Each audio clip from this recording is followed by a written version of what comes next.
was actually pretty satisfying on a sensory level. Are you looking for some inexpensive sensory toys and activities? Well, I got some for you. See, sensory processing disorder is a thing in our family from age 4 all the way up through age, let's be honest, 40.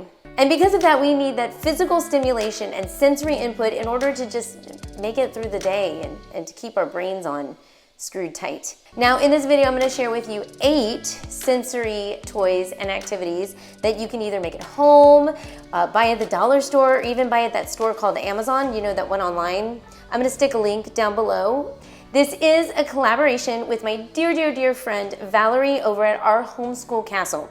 I'm gonna stick a link down below to her channel and you can see what kind of toys that she uses with her kids. She is a mom of 5. 3 of them are under the age of 4, and she has a blended family, and one of them does have special needs. She is also really, really into art therapy, and she is super duper stylish, has a lot of character, and super down to earth. So go ahead and check her out if you don't know who she is. Also, stay tuned to the end because I'm gonna share a toy with you that I hate, but my son loves. What's up with that? For real. And also do consider subscribing to this channel. Down below there's a subscribe button. Click on it, click on that bell. Ooh, what is that? Dog. What does a dog say? Yay, what does a dog say? Good job. That's a chicken. I'm gonna start simple and introduce the famous rice bin. Now you can do lots and lots of stuff with this rice bin. You can stick puzzle pieces in there, have her take the puzzle pieces out, put them together, and she's having to dig in here. Throw some fun toys in there for her to dig in, pull them out. You can also stick rice in a sock and then have a rice sock for them to play with. Rice, that's your sensory right here. I could do this all day. Here's the second one, the slime bag. Now, a lot of you have already done this or seen this. Slime is great, but it's messy. Then just stick it in a bag. Now, some of you could make your own slime. That's cool. If you want to be a homemaker, go for it. The ingredients include 2 cups of water, 1/2 cup of cornstarch, 2 tablespoons of sugar, stir, simmer, and you got yourself some slime, put it in there. Now, I'm not worried too much about my daughter eating it because I'm gonna watch her as she does this, and I'm gonna get a bottle of gel. Gotta first be able to open the gel. That's sensory processing. Pour.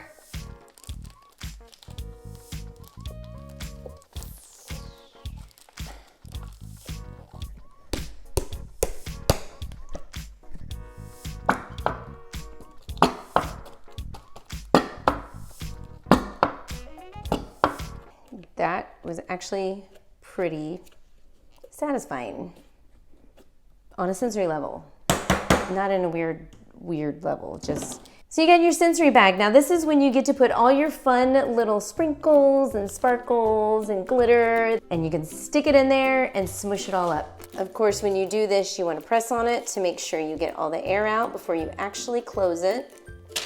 Now, these do pop open, so something you can do is put some duct tape on the outside. Oh, secret, if they're learning their ABCs, you can actually lay this flat down and practice. Another really inexpensive craft is getting some Velcro and popsicle sticks. Now what you'll do is you'll put the Velcro on the outside of the popsicle sticks and you could build stuff with it.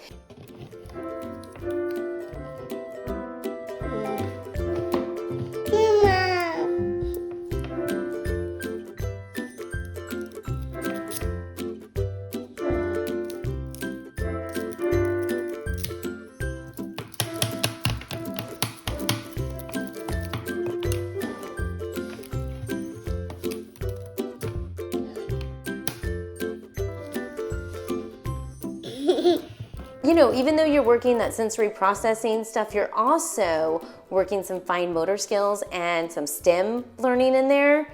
It's cross-curriculum, as we used to say in the public school. Cross-curriculum. I mean, everything's cross-curriculum. Let's just be completely honest. Everything is.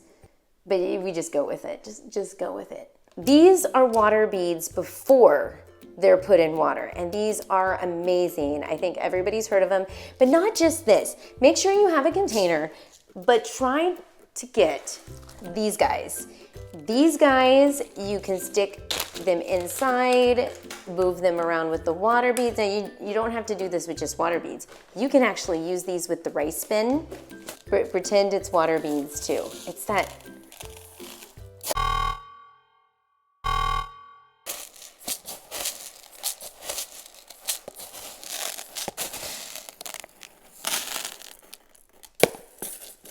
And these are cool because you squeeze them. And they open when you squeeze. So it's got the opposite going on. So now the kid has to say, okay, if I push on these, it opens. But if I do the opposite with these,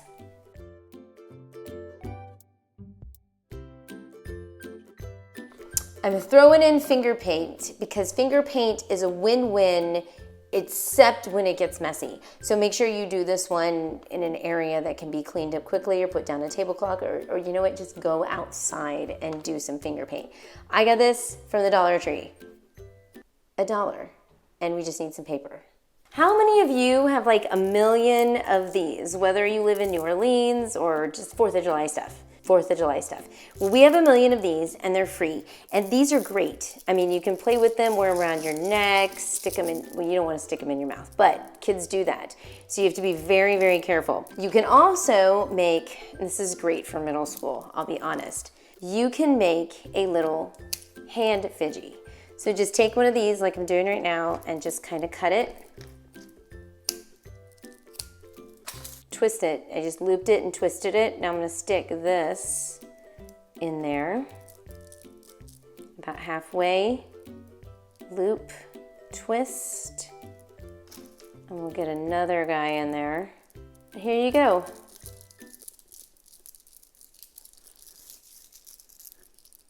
Make it into a ring. It won't come off. Well, yeah, it does come off. You're gonna go do a performance, or you've got a big speaking engagement and you need a little bit of the, there you go. Super cheap, easy. Actually, it's free. What am I talking about? It's free if you go to 4th of July or Mardi Gras or even Gasparilla. It's free. Okay, I'm gonna talk about some items that you will actually need to purchase besides the water beads, which is listed down below. There's a link. The first one I'm gonna mention is these bunchems. I've had these forever. Not for the younger guys as much as the older guys, like the, I wanna say like 8, 9, 10, but they connect and you can make little creatures out of them. You can also give them like a little hat, or in this case, I'm giving this one a star. Here he is. This is a vibrating pillow. My kids use this when they're doing their schoolwork, when they need to sit and watch television and they actually can't sit still, believe it or not, or just a way to relax. It's very relaxing. You just sit on it and it vibrates. Super duper simple. Another tool that you can use with schoolwork that you sit on and it moves is just a regular bouncy ball. I keep mine in the house, believe it or not. We use them when they're sitting and doing schoolwork or when they just need to just get some energy out. Yeah, I do have one outside as well. It's also really good for Naomi. We've done a lot of her physical therapy stuff on it and occupational therapy stuff on it because of that push and resistance that you get. I mean, it's at Pilates, right? But it's big with sensory processing. This is a teddy bear. The brand is FAO Swartz. My daughter had to steal it from her bed tonight in order to show you. But he's so soft. And there's something so satisfying about the way he lights up and the noises that he makes. All of this put together gives you kind of a calming feel. It's really good for kids, not with just sensory processing disorder, but anybody who has anxiety disorder, OCD, ADHD, ADD, any of that. It relaxes you. I can't make a video talking about sensory processing toys without mentioning Kinetic Sand. We've used it quite a bunch. We have some little stencils that they can put in, play with. To me, this is better than Play-Doh. the way it feels, even just in a bag, it's better.